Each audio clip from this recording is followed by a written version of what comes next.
자, 우리가 이전 시간에 트위터 부트스트랩을 이용해서 레이아웃을 구성하는 것까지 해봤습니다. 자, 많이 힘드시죠? 예, 그렇지만 또 이렇게 시각적인 거에 예민하신 분들은 또 한편으로 되게 신나하실 수도 있는 대목입니다. 예, 잘 생각하셔서 여러분들이 판단을 하셔야 돼요. 뭐냐면 이 수업, 우리 수업에서 본질적인 내용 아닙니다. 이 수업 이해 못해도 다음 내용 이해 못하는 거 아니니까 만약에 잘 이해가 안 가시거나 또는 재미없으면 넘기세요. 다음 수업으로 그냥 코드만 카피 앤 페이스트 하셔서 제가 제시하는 그냥 예제만 세팅하시고 다음 수업으로 넘어가셔도 아무 문제 없습니다. 여러분들이 주도적으로 선택하실 수 있었으면 좋겠어요. 자, 그런데 여기 있는 이 자바스크립트라는 부분, 그리고 생활 코딩, 여기가 뭔가 좀 엉망스럽죠? 그래서 이 부분을 우리가 좀 정비를 해야 되는데 처음에 우리가 트위터 부트스트랩에 방문했을 때 예제 페이지를 봤었던 거 기억나시나요? 밑으로 쭉 내려가 보면 자, 이런 예제들이 있었습니다. 그리고 여기 보니까 뭔가 이런 부분 여기 뭔가 키에 해당되는 중요한 정보가 강조 표시되는 레이아웃을 사용하고 있네요? 그럼 한번 들어가 보는 거죠. 그 중에서 예를 보는 거예요. 예를 한번 봅시다. 그러면 보시는 것처럼 강조돼야 되는 정보가 이렇게 표시되고 있어요. 그러면 얘가 어떻게 사용되는지 궁금하실 거 아니에요? 그런 경우에는 오른쪽 클릭해서 요소 검사를 해서 도대체 얘는 뭘 썼길래 이렇게 되는지를 찾아보는 거죠.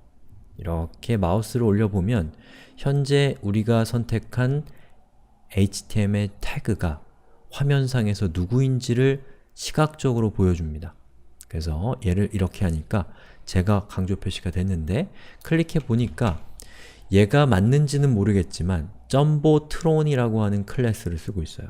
점보트론. 그러면 우리도 이 점보트론이라는 클래스를 한번 적용해 보는 거죠.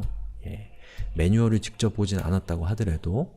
그래서 강조하고 싶은 부분은 헤더니까 헤더에서 클래스를 얘처럼 수단과 방법을 가리지 않는 겁니다. 트론이라고 하고 그리고 한번 리로드를 해보니까 보시는 것처럼 강조가 된 것을 볼 수가 있어요. 예쁘지 않지만 자, 그럼 우리가 뭔가 단서를 얻었으니까 그래? 그러면 점보트론이라고 하는 것이 무엇인가를 검색을 해보는 거죠. 그랬더니 나왔어요. 트위터 부트스트랩의 홈페이지에 점보트론에 대한 설명이 나와 있네요. 이거 이렇게 읽는 거 맞나요? 자, 아무튼 클릭해서 들어가 보면 여기서 이 페이지에서 점보를 한번 검색해 보니까 점보트론이라는 게 나왔어요. 이게 점보트론인가요? 자, 그래서 제가 네이버에서 검색해 보니까 자, 점보트론이라는 거는 도로 따위에 자리를 잡을 광고를 내보내는 대형 광고용 차량이래요. 뭐 어떤 뜻인지 대충 아시겠죠? 아, 점보트론이라는 건 이렇게 쓰는 거구나 라는 예제 코드가 있는 거예요. 그럼 뭐 우리가 크게 틀리게 쓴 것 같지는 않으니까 그냥 두면 되겠네요. 그런데 여기 생활 코딩이라고 되어 있는 이 부분 너무 커서 좀 거슬린다는 거죠. 그러면 쟤를 어떻게 꾸밀까를 우리가 선택해야 되는데 여러분들이 아직 본 적은 없지만 트위터 부트스트랩의 홈페이지에 들어와서 여러분들이 여기 있는 여러 기능들을 한 번씩 쫙 봤다라고 생각해 봐요. 이런 기능도 있고 이런 기능도 있고 이런 것들을 여러분들이 눈으로 한번 싹 봤겠죠. 그 중에서 여러분이 눈 아프시죠? 자, 이런 것도 봤다라고 한번 생각해 보죠.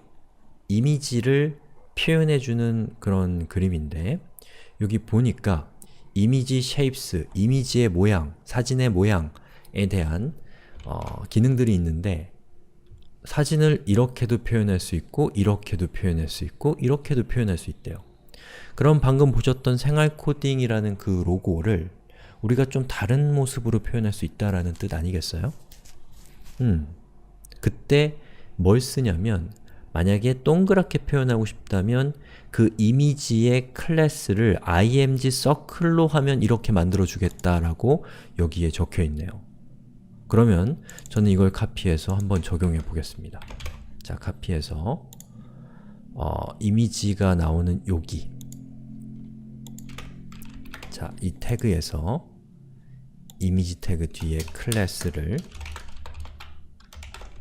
이렇게 img circle로 바꾸고 리로드를 해보면 보시는 것처럼 생활 코딩이라는 로그가 동그랗게 표현이 됐어요. 전 동그랗게 표현되는 게 더 예쁜 것 같아요. 좀 잘리긴 하지만. 그러면 이거를 쓰면 되겠네요. 그런데 화면이 너무 커요. 화면에서 너무 많은 크기를 차지하고 있으면 이때 우리가 CSS를 직접 쓰는 거죠. 모든 것을 트위터 부트스트랩이 해줄 수 없고 우리가 디테일하게 조정해야 되는 것들은 CSS를 통해서 우리가 조정을 하면 됩니다. 자, 그래서 이 img 태그를 우리가 꾸밀 때 로고라고 하는 id 값을 주고 CSS에서는 샵id, 아니 샵로고, 즉 샵이 붙어 있으면 id 값이 로고인 태그를 가리키는 선택자죠. 저 이미지 태그에 width, 폭이란 뜻이죠. 폭을 최대 150픽셀 정도로 하고 리로드를 해보면 보시는 것처럼 이 정도 크기가 됩니다. 100픽셀 정도로 해볼까? 그럼 이 정도 크기가 되는 거죠. 자, 그리고 여기 있는 것들을 가운데에 정렬하면 좋을 것 같아요. 자, 그러면 여러분들이 일단은 검색을 해보겠죠. 트위터 부트스트랩, 그리고 가운데면 센터겠죠. 센터, 그리고 정렬은 온라인입니다. 자, 그리고 한번 검색을 해보면 여러가지 여러분이랑 비슷한 궁금증을 가졌던 사람들의 질문들이 나오겠죠. 자, 그럼 그 중에서 자, 여기 질문을 한번 열어볼게요. 그랬더니 뭐 가운데 정렬을 하고 싶다, 뭐 이런 내용이겠죠. 그래서 밑에 있는 답들을 찾아보니까 부트스트랩에서는 텍스트 다시 센터를 사용하면 된다라고 돼 있네요. 앞에 점이 붙어 있다면 그 얘기는 텍스트 다시 센터라는 클래스를 가운데 정렬하고 싶은 것에다가 주면 된다라는 뜻인 것 같아요. 자, 그러면 잽싸게 와서 우리가 지금 가운데 정렬하고 싶은 부분이 바로 이것들을 저는 여기에다 넣고 싶은 거거든요. 그러면 얘를 감싸고 있는 이 전체에다가 센터를 주면 이 전체에 해당되는 안에 있는 것들이 가운데 정렬이 될 거라는 거죠. 그럼 여기에다가 제가 방금 본 것처럼 text center라는 것을 클래스 값으로 주는 겁니다. 자, 이렇게 띄어쓰기를 하게 되면 컴마를 한 거랑 라고 생각하시면 돼요. 자, 그리고 리로드를 해보면 보시는 것처럼 우리의 이미지와 그리고 제목이 가운데 정렬된 것을 볼 수가 있습니다. 와우! 그리고 화면을 키워보면 이런 모습이 되는 거죠. 자, 그리고 이것도 좋은데 보니까 얘는 지금 화면 폭이 이렇게 딱 고정되어 있네요. 왠지 이것도 좋아 보여요. 얘도 좋지만 그럼 한번 요것도 한번 우리 찾아볼까요? 그러면 밑도 끝도 없이 찾는 건 힘들기 때문에 오른쪽 클릭해서 한번 요소 검사를 해서 이 예제는 어떻게 했는지를 한번 보는 거죠. 그랬더니 이 화면 전체를 감싸고 있는 태그가 아마 뭔가 좀 거기에 뭔가 단서가 있을 것 같다는 그런 직관이 생기겠죠. 자, 그러면 보니까 컨테이너라고 하는 클래스가 있네요. 그리고 여러분들 기억 안 날 수 있지만 우리가 이전에 컨테이너라는 거를 슬쩍 한번 지나친 적이 있었어요. 그러면 잽싸게 여기 있는 얘처럼 이 모든 엘리먼트들을 감싸고 있는 태그들에게 컨테이너라는 걸 한번 줘보는 거죠. 자, 보니까 얘 같은 경우는 body 밑에 이렇게 div를 줘서 그 아래쪽에 이런 여러가지 태그들이 있네요. 우리는 body 바로 밑에 여러가지 태그들이 있는데 그래서 얘를 여기다가 한번 우리도 똑같이 한번 해보죠. div 그리고 container 라는 이름을 주고요. 그리고 여기 있는 이 코드들을 기존에 있었던 코드를 다 카피해서 컷해서 여기 컨테이너라고 되어 있는 이 부분에 붙여넣기를 합니다. 자, 이게 코드가 많아지면 점점 뭐가 뭔지 모르게 돼요.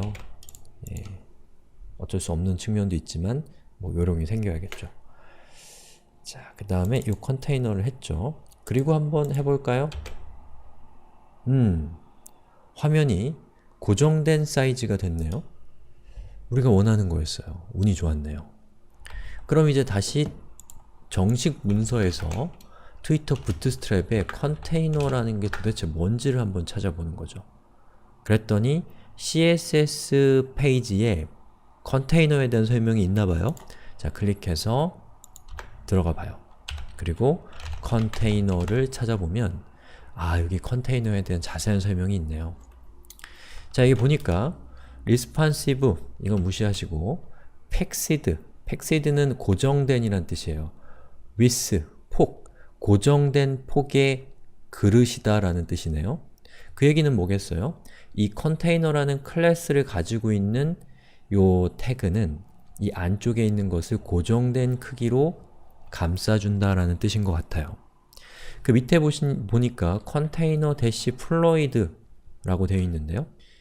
자, 플로이드는 제가 검색해 보니까 유체, 유동적인 이란 뜻이 되어 있습니다. 즉, 우리가 아까 했던 거는 fixed라고 했잖아요. 고정된 이란 뜻인데, 자, 플로이드가 붙은 건 유동적이란 얘기네요. 그렇다라면 다시 와서 생각해 보면 컨테이너 플로이드가 되어 있다면 뭔가 그 크기가 유동적인 그릇을 만들 수 있나 보구나 라는 생각을 하겠죠. 그래서 컨테이너 플로이드를 하고 다시 리로드를 해보면 보시는 것처럼 화면 전체를 감싸진 않지만 약간의 여백을 가지고 있네요. 아까랑 다르게 약간의 여백을 가지고 있으면서 화면의 크기에 따라서 보시는 것처럼 이렇게 가변적으로 변하는 컨테이너구나. 그리고 얘에서 플로이드를 빼면 보시는 것처럼 화면의 크기와는 상관없이 뭔가 고정된 크기를 갖고 있는 컨테이너구나. 하지만 기본적으로 어떤 것이건 간에 그 반응형 디자인이라는 컨셉을 갖고 있기 때문에 화면이 작아지면 그에 따라서 이렇게 반응을 하고 있습니다. 자, 우리는 화면을 너무 키우는 거는 또 가독성이 떨어지니까 이렇게 이 최대 크기의 한계를 지정해 놓은 그냥 컨테이너를 사용해 봅시다. fixed, 고정된 컨테이너를 사용을 해서 하고요. 자, 여기까지 하고 얘기가 좀 더 남았네요. 할 얘기가 엄청 많네요. 자, 힘드시면 다음 수업으로 넘어가시라고 제가 여러 번 말씀드렸죠?